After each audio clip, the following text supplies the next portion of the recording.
নহ'লে এইবাৰ বৌহাক ঝাৰু তাৰু লৈ পঠাই দিব লাগিব। আমাৰ এইফালৰ পৰা অনেক মানুহ যাব ঝাৰু লৈ। বোলে আজি ঝাৰু ন দিন ঘোষণা কৰি দিয়া, সকলোৱে ঝাৰু লৈ ওলাই যাওঁ আৰু দি দিয়া আগতে ধামাকা। কি কৰিব, একো কৰিব নোৱাৰে।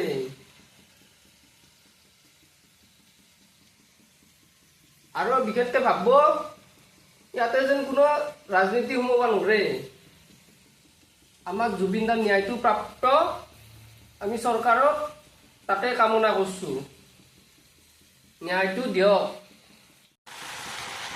এইখান আলু আৰু বন্ধাকবিৰ ভাজি, আৰু এইখান পানীলাও খাৰ দিয়া, আৰু এই আটা মাৰি লৈছোঁ। আটা মজাকৈ এটা ৰান্ধি ৰুটি মানে খাব লাগে। অলপ হ'লে ভাল হ'ব লাগে। আৰু জীৱনগত সদায় ব্ৰুচলিৰ দৰে হ'ব লাগে মানুহ। ব্ৰুচলি নিজৰ কাৰণে তাৰমানে চব কৰিছে, তাৰমানে নিজে কৰোঁ বুলি কৰিছে সকলোখিনি। তাৰমানে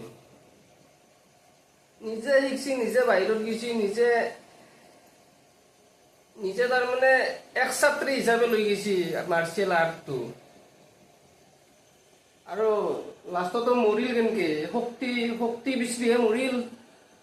ব্ৰুচলিৰ মৃত্যুটো অলপ সেই আছেতো। ব্ৰুচলিৰ মৃত্যু, মাইকেল জেকচনৰ মৃত্যু, আৰু এতিয়া আমাৰ জুবিন দাৰ মৃত্যু, এইবিলাক মৃত্যু তাৰমানে সহজ নহয়। মাইকেল জেকচনতো ডাক্তৰৰ কাৰণে মৰিল, আৰু আমাৰ জুবিন দাই একেটাৰ কাৰণে মৰিল। সেই কথাটো একে। জুবিন দা ইয়াতে থাকিলে মৰলা হ'লি কিয় মৰবা পাৰে জুবিন দাই? তোন কৈছা কিয় কথাটো? তোন কি বয়স ধৰি দিবি এটা মানুহৰ? খেলাখেন প্ৰশ্ন নহ'ব তোৰ ডাইৰেক্ট থাপ দিবা লাগিব। আছো আৰু এনেদৰে জুবিন দাৰ সংগ্ৰামখন সদায় যুঁজি যাম। আৰু মোৰ চেনেলটো ছাবস্ক্ৰাইব কৰি দিব ফ্ৰেণ্ডছ। ভোলে ভাণ্ডাৰী প্লেনেট। বাই। ইউটিউবত চেনেল গ্ৰ' কৰা ইমান সহজ কথা নহয়, টেলেণ্ট থাকিব লাগিব। আমাৰ আৰু বিশেষ টেলেণ্ট নাই, এনে ভিডিঅ' কৰি দিওঁ আৰু কেতিয়াবা ব্লগ চগ, আৰু এই এনেকুৱা বলবুমৰ আমাৰ এই গানৰ পাৰ্টি এটা আছে। গানো পাব মাজে মাজে, ছাপোৰ্ট কৰিব। তাৰ মানুহগেলাৰ মন গেলা ভাঙি গেল দিয়কচোন। সকলোৱে দুখতে আছে জুবিন দাৰ কাৰণে। জুবিন দাৰ কাৰণে কোনেও শান্তি দি এসাঁজ ভাত খাব পৰা নাই, তাহাকে মনত পৰে অকল। ইটালৈকে কিয় ন্যায়টো হোৱা নাই? আৰু ইফালে তাৰ পানীৰ ফেক্টৰী, তাৰ বেংক একাউণ্ট খোলা গেল। আমি আৰু কি ভাবিম? তাৰমানে তাৰ ৰেহাই হৈছে। আমি সাধাৰণ মানে সেনেকে ভাবিব লাগিব, তাৰমানে তাৰ ৰেহাই হ'ল। নাজানো, আৰু কিছুমান লোকে কৈ আছে কিবা কিবি।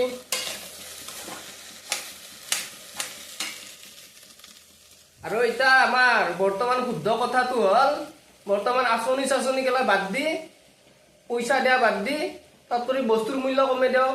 দালিত 20 টকা কৰা কেজি, আলুত 5 টকা কৰা, সেনে কৰি দিয়া। পইচা দি থাকিলে কি হ'ব? এইটো ডাইৰেক্ট ভোটৰ ৰাজনীতিহে হৈছে। সুপ্ৰিম কোৰ্টে কৈছে এলাকাত এইবাৰ টালি গালি নাই। তাৰমানে GDP বাঢ়ি থাকিলে কি হ'ব? আমাৰ দেশৰ এতিয়া বৰ্তমান সাধাৰণ মানুহৰ এই হাজিৰা কৰা পইচা দিয়ে বজাৰ কৰিব লাগিব, এতিয়া জমা কৰিব নোৱাৰে। কিন্তু বৰ্তমান সেই অৱস্থা আমাৰ। এতিয়া খোলা কথা সকলোৱে জনা হৈ গৈছে এইটো কথা। সেইকাৰণে শুদ্ধ পথত থাকি ভাল কাম কৰিলে ভাল লাগে। আমি কৈছোঁ কেৱল ন্যায় বিচাৰিছোঁ জুবিন দাৰ। তো ফ্ৰেণ্ডছ, এই জুবিন দাৰ কাৰণে এনেকৈ অলপ আৱেগিক হৈ গৈছোঁ মানুহগিলা। ইয়াতে আৰু কোনো বেয়া পাই লাভ নাই। আৰু এইখিনি কথা যেন আজিৰ দিনত সত্য হেন লাগছি। আপোনালোকে একবাৰ কথাটো ভাবি চাব, আৰু মোৰ চেনেলটো ছাবস্ক্ৰাইব কৰি দিব। জানেতো ইউটিউব চেনেল গ্ৰ' কৰাত কিমান সেই হয়। ৰেচিপি গোটেই দিম, পুৰা ছাপোৰ্ট কৰিব। ৰান্ধবা নাইজো যদিও এনে দি দিম আৰু। ভোলে ভাণ্ডাৰী প্লেনেট বাই। লগতে ভগৱানে সকলোৰে মংগল কৰক আৰু জুবিনদাৰ ন্যায়টো হওক, তাৰে বাবে আমি ধৈৰ্য ধৰি আছোঁ।